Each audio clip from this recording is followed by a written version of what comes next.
My name is Cynthia.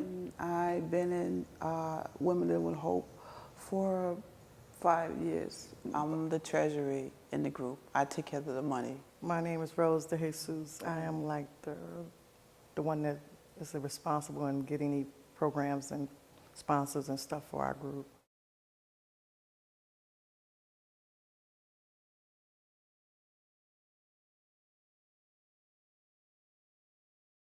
But one day I got into the room and I started crying, and one of the ladies asked me why, and I told her, and my nephew had got shot. There was a time where during Christmas, my building had caught on fire and I had lost everything. I thought he had insurance on him and my mom, but they didn't. When my kids were smaller, younger, I was going through a lot of difficulties, and I didn't have that clique, a little circle. Rose, she always had a passion and a heart for, children's, working with the children's. So she started this tutoring class. And Rose and Cynthia, the ladies, it was in a program like doing things with them, like taking them to camp.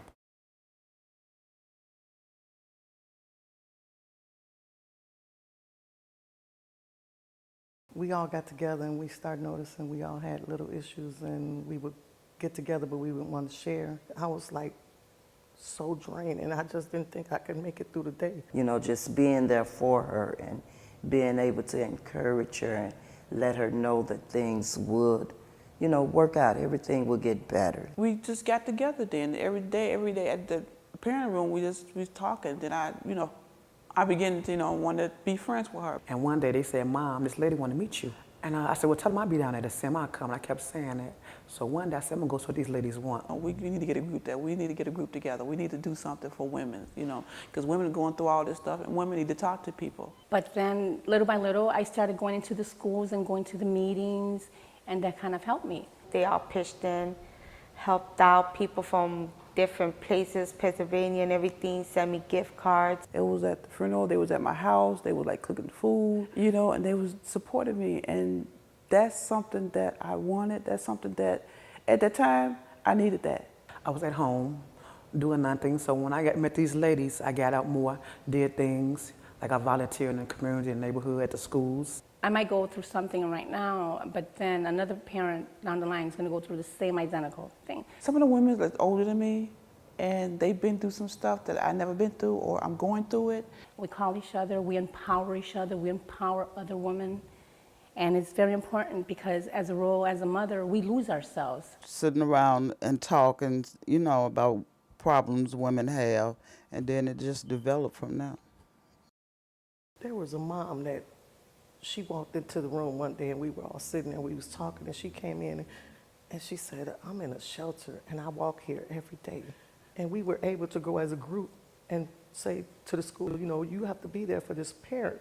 The school eventually did give a bus fare. She didn't want to say anything, but then finally she came out. She says, I can't pay my rent. I got until, I think it was like 4 o'clock. We got the money and we gave her the money for the rent. We all supportive of each other. If somebody needs somebody to go down to the aid office or whatever, I'll go, or I'll be the one to take them. We have went camping in Michigan, movies, premieres, Navy Pier, carnivals. A lot of times the parents don't have the money to take the children on the trips, and they enjoyed it a lot. It's like a little extended family. We've been on retreats where the ladies could talk to other ladies and try to build more people from the community. So it keeps me grounded and connected. Humboldt Park, to me, is home. I love Humboldt Park. Humboldt Park is my home. It's where I met the parents. When they came from Puerto Rico, this is where they settled, and this is like a connection. It's not only my world, but it's my community. To me, it's a great neighborhood to live in.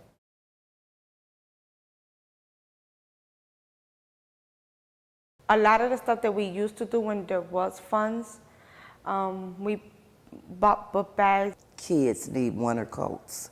So, it's like we would get coats, shoes, underwear, socks. Like even a bottle of joy means a lot to one of our parents. We used to buy bus cards for parents that live far and would travel, you know, because their kids do come to our neighborhood school. You know, we hoping that one day we will be able to have enough bars of soap that if someone come and say, I need a bar of soap, we don't have to try to scrub up some change, that we will be able to go get the bar of soap from a cabinet. Some of them might also need like a different kind of support. We might have to gear them to a resource center. Helping them out, taking the children on trips, the mothers going on, you know, special trips without the children. It might be something simple, you know. Children might need shoes, you know, clothing, bedding, you know, stuff like that. Giving them like computer classes, like the basics. A lot of parents, they don't even know how to turn on a computer. It don't take a lot for our group to run. It's not like we need a lot, but every dollar counts. Because the ladies ask me all the time, why is it that when we get $2 rolls, we got to save the receipt, and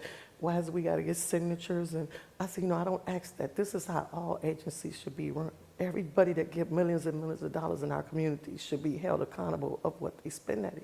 We don't get much in our communities being changed by our little 10 parents, 15 parents, but we see a difference. I would like to see us to be able to go into other schools. We have spoken to principals and told them that our group started in a school, and we believe this can happen in other schools. So we're looking at putting ourselves together and somehow putting some kind of book that we could pass it on and let us be the model, the pilot program where they could take it to other schools, because without the parents, you're not going to have the kids coming to school. You know, our parents, they love the school.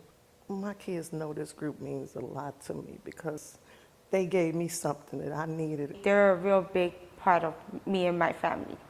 So it's like, you know, clinging together and making the community stronger and better and positive.